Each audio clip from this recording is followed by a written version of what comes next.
The term metaphysics comes from Aristotle's work titled the same, and has since been a word pregnant with an alluring mystique that brings the mind to thoughts of the sublime, invoking a sense of wonder aimed at what reality might really be. The aforementioned work, Aristotle's Metaphysics, was actually titled such posthumously during a compilation of his works, because it was intended to be studied after his treatise on physics. Metaphysics, literally meaning after physics, which itself, physica, means nature. The subject matter was what Aristotle called the first philosophy, which he considered identical with theology, and was described further as the study of primary causes, aitia, principles, archai, and being qua being, that is, being in itself, which should be understood as the principle of being prior to the permutation, differentiation, and variation of it.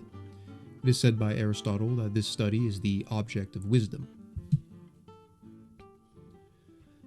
Now perhaps the compiler was aware of how well suited the term metaphysics was for the subject matter beyond it simply denoting the intended order of curricular study, but if not, it was certainly a satisfying twist of fate that would lead to the term's synonymity with said subject matter even without the historical context.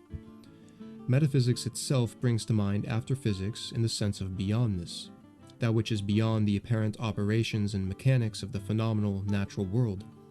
Another layer of the term's depth of suitability would unravel when the word meta would take on an additional meaning, denoting self-referentiality, with the advent of postmodernism and popular culture in the 80s. A famous example of which being a painting of a painting. We now bear witness to a culture that creates simulacra-type self-referential layers all the time, for better or worse. The digital world catering to the fulfillment of virtually any naturally rooted desire in such a layer of virtuality. Virtual reality and AI being foremost examples. A popular company with vested interest in these things comes to mind. I digress, but there is something potent about this unraveled meaning of self-referentiality, ascribed to the word meta.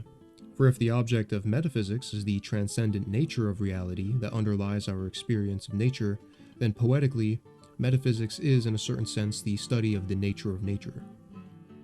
The metaphysical in this case being the true nature of reality, of which the phenomenal, physical or natural world is a self-referential layer. What we've established thus far will serve as a basis for the outline of metaphysics that will be explored here, because it demands an answer as to why the physical world, in fact, proceeds from and refers to a metaphysic, if indeed there is one.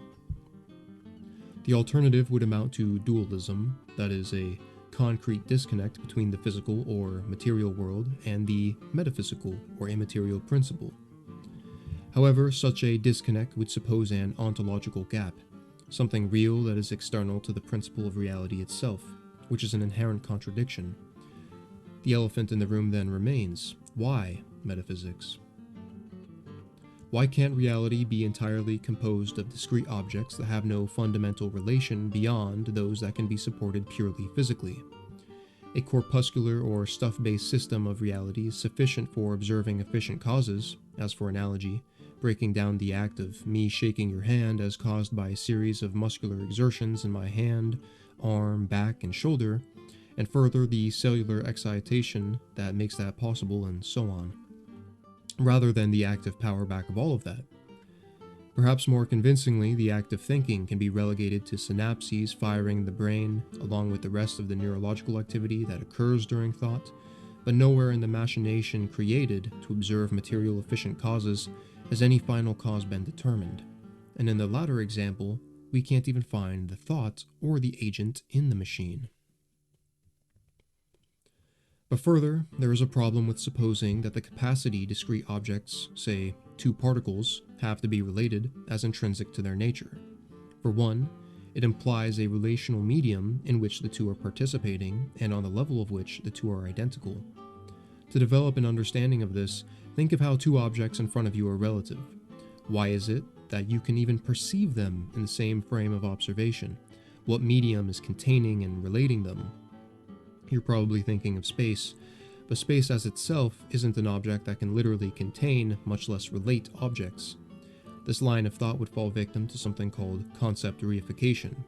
the idea of which being that our concept of something is actually as we have conceptualized it. A proposed physical medium in which the two can reside and be related should fall under the same scrutiny. Being physical, how is this object itself related to the two? The problem perpetuates itself. Modern, more sophisticated models of materialism may admit the lack of discretion between two physical objects, or at least account for them as existing within a kind of field, but this creates issues as to how the field itself can even be considered material, and how difference arises within it, and what causes its activity beyond the plain observation of efficient causes. The idea of the relation between discrete entities as inherently implicating a relational medium that contains both of them and from which both enter into generation is an old one, discussed by Plotinus in the 4th section of his second Ennead as he discusses intelligible matter. But the idea is rendered in an incredibly articulate manner more recently by the philosopher Chris Langan, for which he puts forward the term syndiphionesis, meaning difference in sameness, the essence of which is much like what was previously described. He maintains that the existence of difference is itself a kind of proof that the different objects are reductively the same by virtue of necessitating a common medium in syntax, at the level of which there is no difference between the objects. With all of this said, an immaterial, metaphysical principle should be well established as the substrate of and basis for material reality, which provides explanatory power for both the presence of different things and the relationships between them. Retracing our steps, we will return to self-referentiality. If phenomenal reality essentially exists in the context of the metaphysical reality principle, and there exists no gap in reality that would allow for phenomenality to exist outside of the context of said metaphysic, then it necessarily exists in direct reference thereto. Material reality can be likened then to a self-referential layer of reality that exists within but posterior to the reality principle itself. Posteriority being key here, because if it were not posterior to or ontologically after the metaphysical, then everything attributionally tantamount to materiality would have to be projected back onto the reality principle, including difference. Meaning reality, something necessarily unitary and self-same, would somehow have to have concrete difference and multiplicity within itself, which would not only require the same treatment of syndiphionesis prescribed to materialism and dualism earlier on account of the inherent contradiction implied, but also our efforts thus far would be for naught. So we're left with a kind of logical priority of principle in reality, and a progression of these prioritized principles, unfolding in such a way that the prior principles are not negated by the progression, and such that the posterior principles are contained by the primacy of the prior. This is also an old idea, and indeed a pillar of Neoplatonism, called Emanationism, the crux of which is that the posterior principles, like our material level of reality, unfold from simpler and more primary ones as a matter of necessity, maintaining that the intrinsic nature of those primary metaphysical principles necessarily unfolds into the world of phenomenon, materiality, difference, definition, and relation.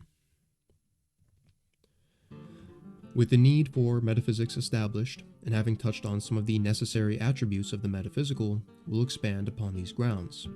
Of chief importance is the unity of the reality principle, or the oneness of what ultimately is.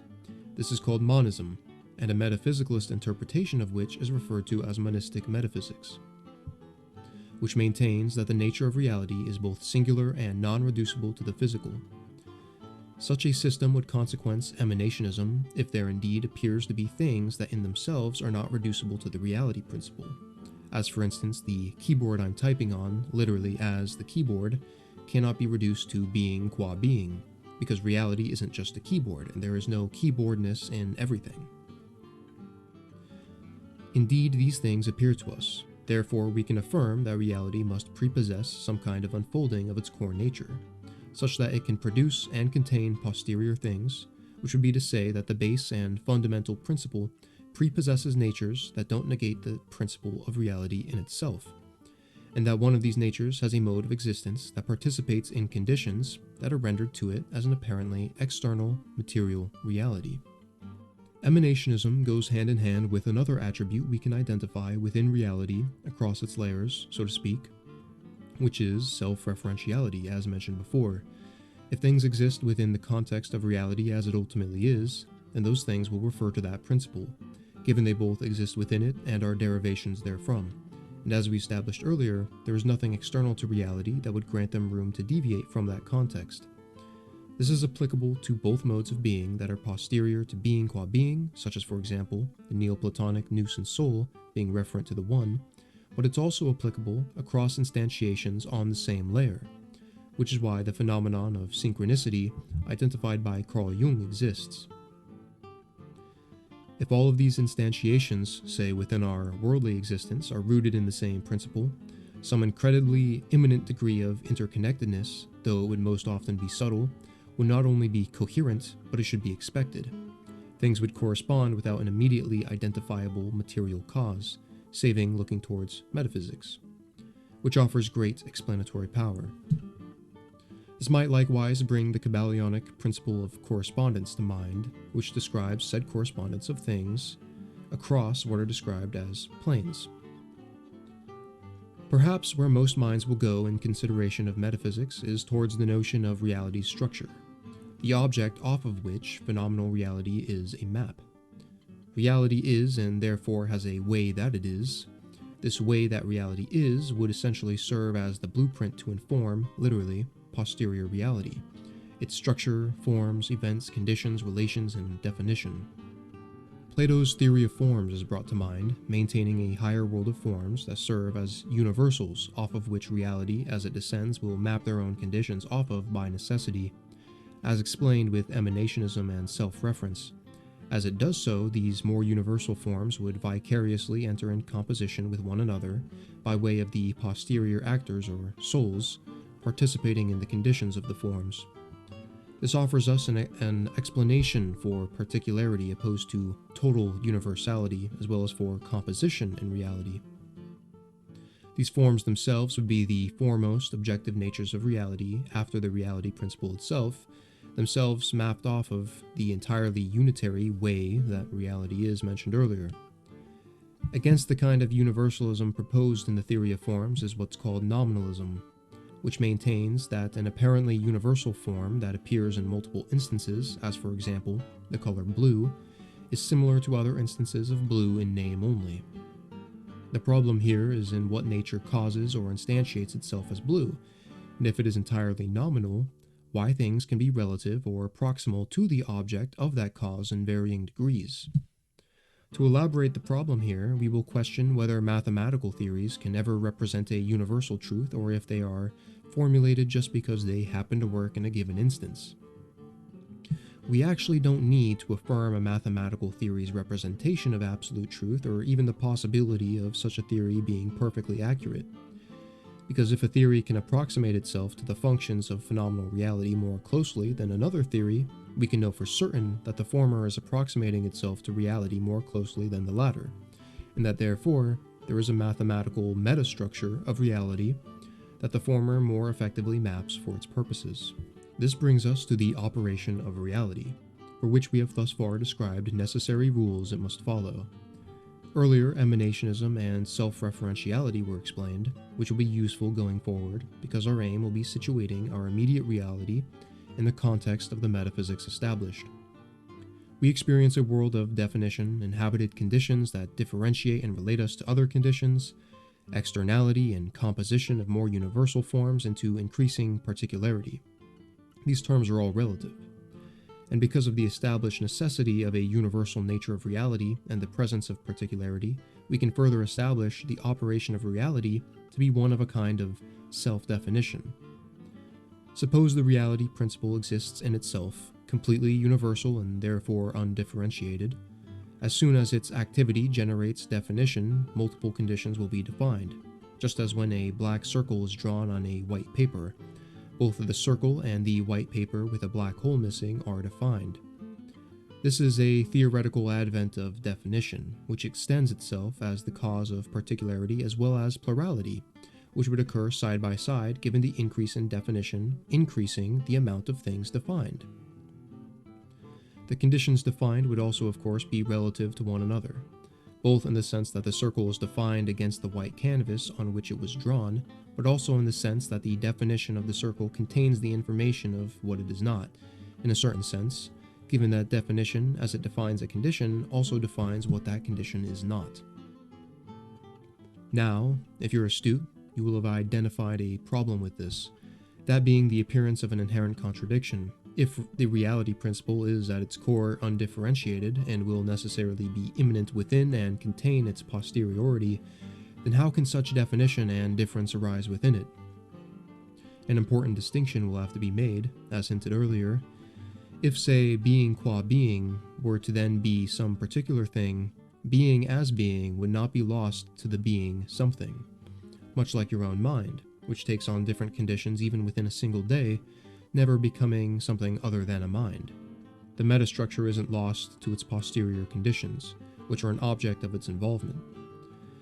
We have to identify that the reality principle possesses the ability to imagine conditions without reifying them and granting them independent ontological status, as well as to involve itself with those conditions and render the conditions to itself as though it perceived them. The conditions themselves would be modeled off of and refer to the aforementioned way that reality is, but would not be reducible thereto. And in reality would be the product of a kind of perception of its own universal condition, undergoing increases in definition and therefore particularity, plurality, and composition, continuing to a possibly infinite degree of complexity, but certainly to the degree we can affirm in our day-to-day experience of reality.